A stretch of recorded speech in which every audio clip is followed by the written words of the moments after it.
Hello and welcome back to Up the Villa podcast. This is our predicted lineup episode for ZRINJSKI MOSTAR v Aston Villa, the final group stage game in the Europa Conference League. So we've got the predicted lineup on this episode. We'll take a look at what I think Unai Emery should pick for this game. I'd love to hear your thoughts in the comment section down below. Smash a like on this episode, helps me out massively, and subscribe to the channel if you are new and get on this journey with us. So we're going to kick it off with something a little bit different to start with.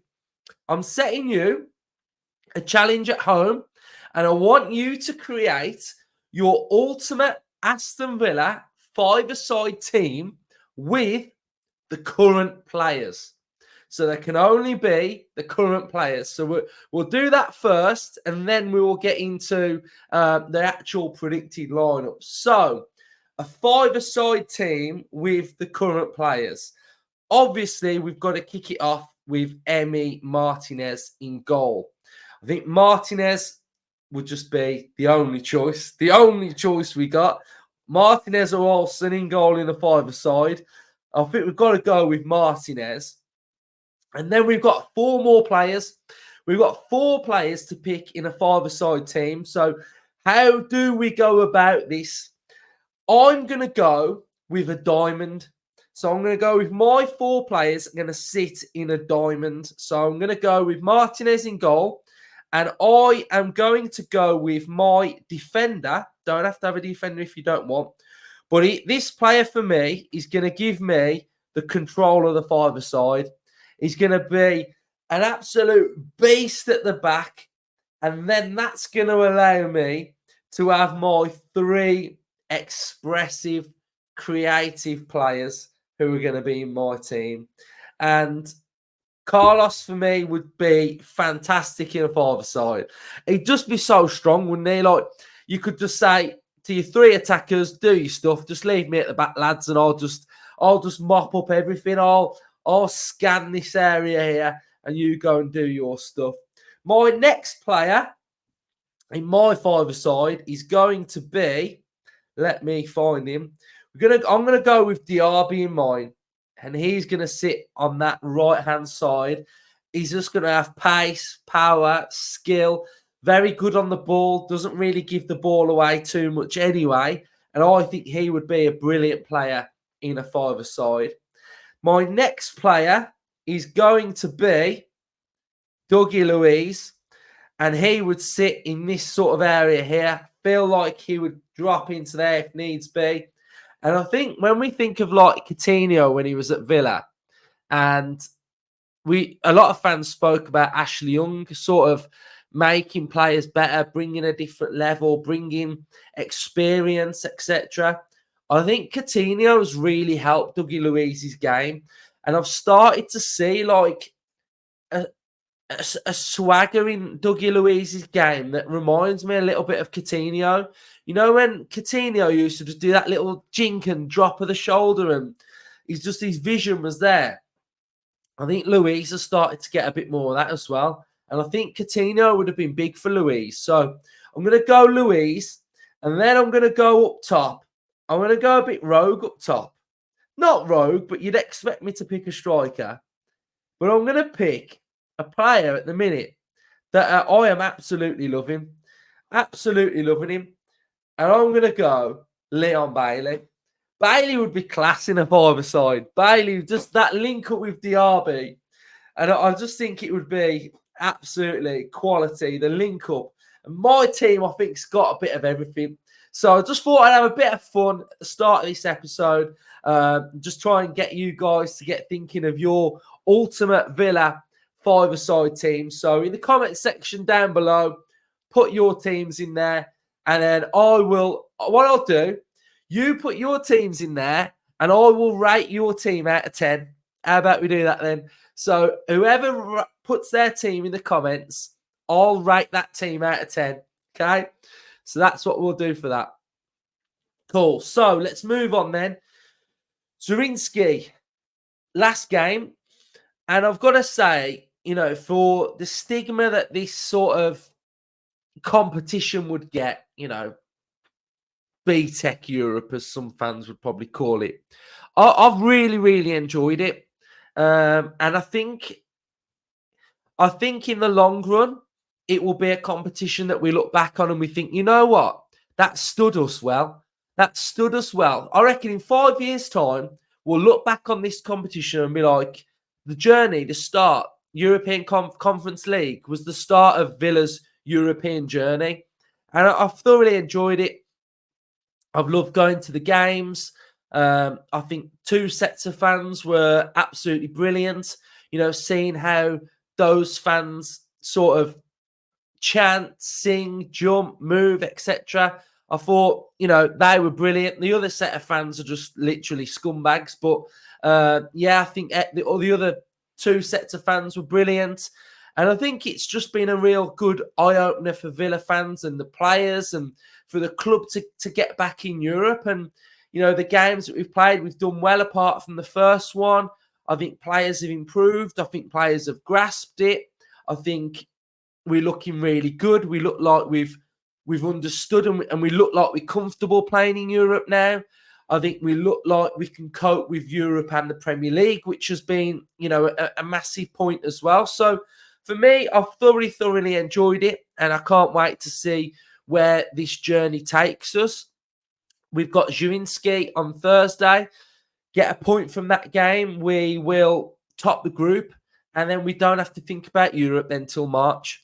So that then gives us our switching focus to the Premier League and the FA Cup, and then we can just go to that last 16 and see who we've got to face and see where we are and take that challenge on. But, I think it's great to see how...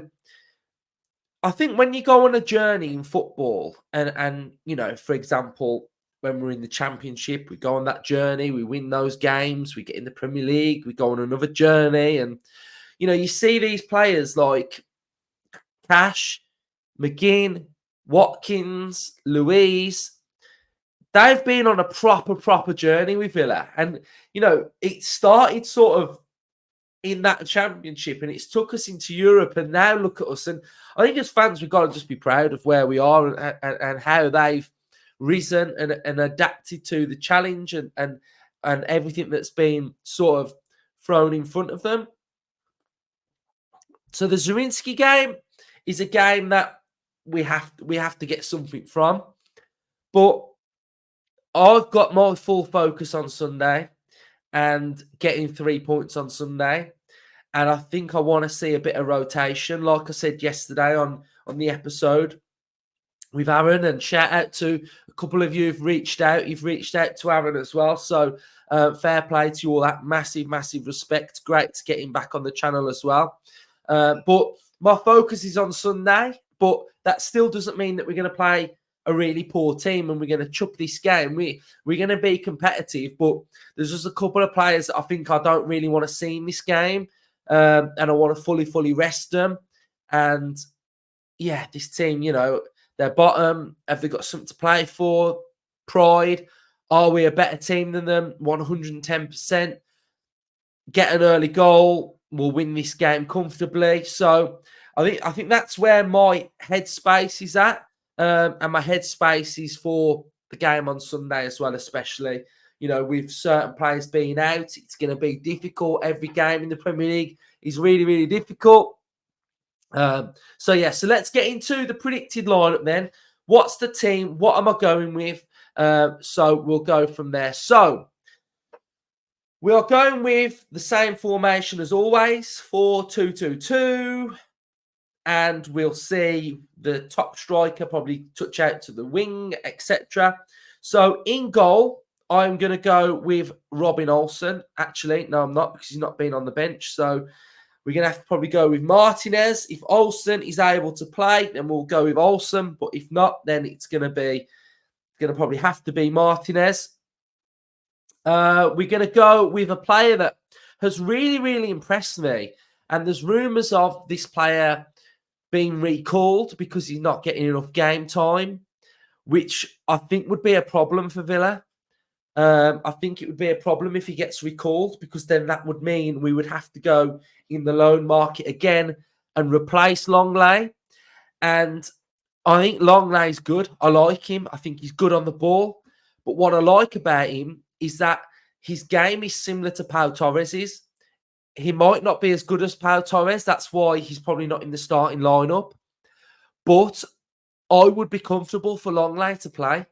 And I actually like him of what I've seen so far. I haven't seen enough of him, but what I have seen, I do really like Longley.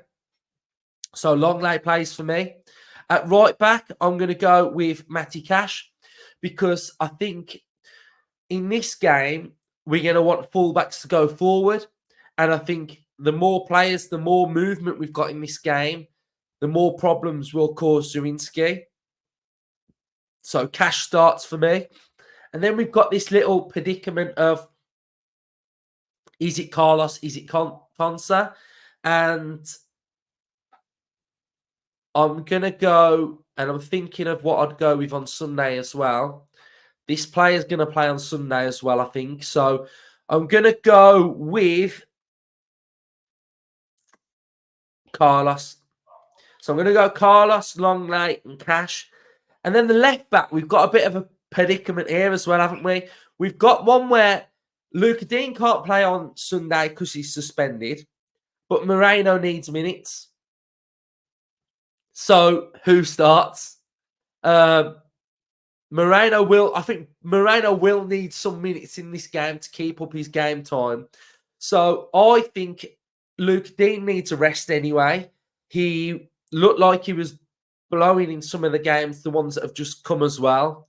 He massively needs a rest. So to me, it's irrelevant whether he can play on Sunday or not. He needs a rest. So I'm going to start Moreno, and we'll probably take Moreno off on 60 and bring Luca Dean on, so he will get games. So I think both of these fullbacks will play. It's whether who starts or who doesn't. But I'm thinking Luca Dean played those 2 games. He started both games, and I think he will need rotating. I'm then going to go with the deep-lying central midfielder of Dendoncker. So we know Dendoncker will screen that back 3. Cash will go forward, and he'll probably screen and drop in there just like Kamara does. I think Kamara needs a rest because Kamara will be playing on Sunday as well. Dendoncker will come in for this game. And I would start Dougie Luiz, I think. I think I would start Luiz. He played all the games against City and Arsenal, but he will miss out fully against Brentford. So I think I'd start Luiz in this game. So I'd have a double pivot of Luiz and then Donker. Jacob Ramsey will get a full 90, hopefully. He needs a full 90. He needs minutes. So Ramsey will start this game for me. And then I am going to go on the opposite side. I am going to go with Diaby. So Diaby's going to play here. But what we will see is the second striker will drop into where Diaby is, and Diaby will go out wide. And I think we'll see that sort of transition of players. Up top, we are going to go with John Duran and Zaniolo. Emery played Zaniolo in this position against Bournemouth, and he had a poor game. For me, this is going to be a similar test, similar type of role for Zaniolo to get it right. So we will potentially play this role in future games. So Zaniolo will be dropping a little bit deeper. Duran up top, Diaby in and around. That's my team to take on ZRINJSKI MOSTAR. Key players getting a bit of a break. Luiz, if we don't play Luiz, then you could maybe put Tielemans in there.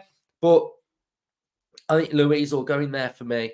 So that is my team. That is what I'm going with. I like the look of it.